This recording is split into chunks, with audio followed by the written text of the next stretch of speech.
If you're a real estate agent and you're struggling to make content that actually performs really well for you and gets some better results for your business, I'm gonna walk through exactly the best way that I use for my clients to go about creating the content that actually sees the best results. And if you don't know me, my name is Jarvis. I run Jarvis Media Consolidated.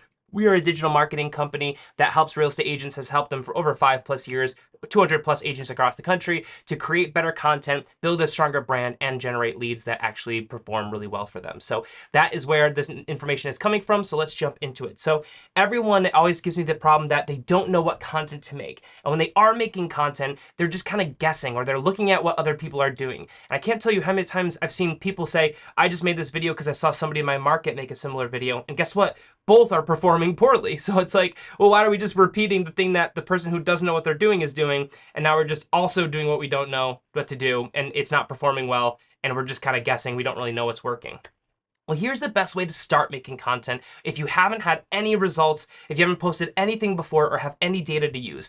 The number one thing to do is to look at like your past 5, 10 transactions you had. And if you haven't had those, ask other real estate agents like, hey, what were the most common things that came up that people always have an issue with or people never understand when they're looking to buy or sell, right? If it's, oh, well, hey, people never understand that they need to get pre-approved, right? Well, then we can talk about pre-approvals. And now specifically into that, we need to dissect what actually would make this most important. Yes, saying, hey, you need to get pre-approved before you apply for a loan. Yeah, that's obviously something that's helpful, but it doesn't make maybe for a great piece of content.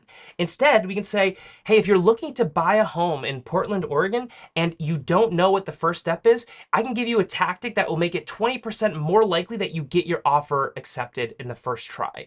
That's a more compelling thing. And then that can be, hey, pre-approval. It's actually super easy. And by the way, if you have any questions about it, click the link down below and I'll show you, I'll get on a quick call and I'll give you a couple names of people who could help you out. That's a great piece of content for multiple reasons. One, you're addressing a specific audience and solving a very specific issue, which is fantastic.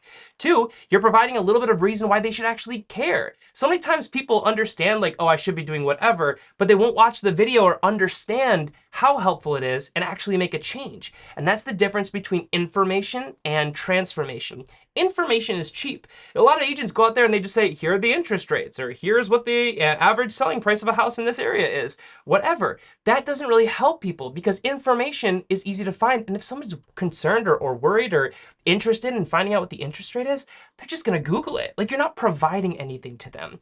Transformation, however, is providing content that actually is likely to improve someone's life, is actually going to make it very likely that when that piece of content is going to give them something that's going to make their life better. And so the more you can make it likely that they will implement that content, the more transformative it can be. And that's where framing it is going to be really important. So if you just say, here are the interest rates, that's not really that helpful. But if you say, hey, right now, you can actually get X amount more house when you put in for the same down payment or for the same monthly rates because of these changes. And here's who it really helps and here's who it might not help as much. And you can talk about the difference between buyers and sellers and whatnot. But you have to frame the information. I like to say it's like the spoonful of sugar that helps the medicine go down. That is going to frame the conversation in a way that makes the content more valuable to them.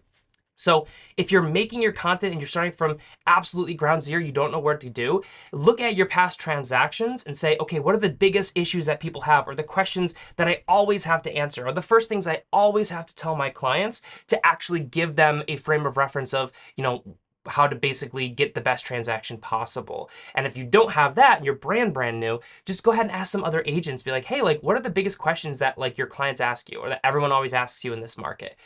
You'll easily find one or two things.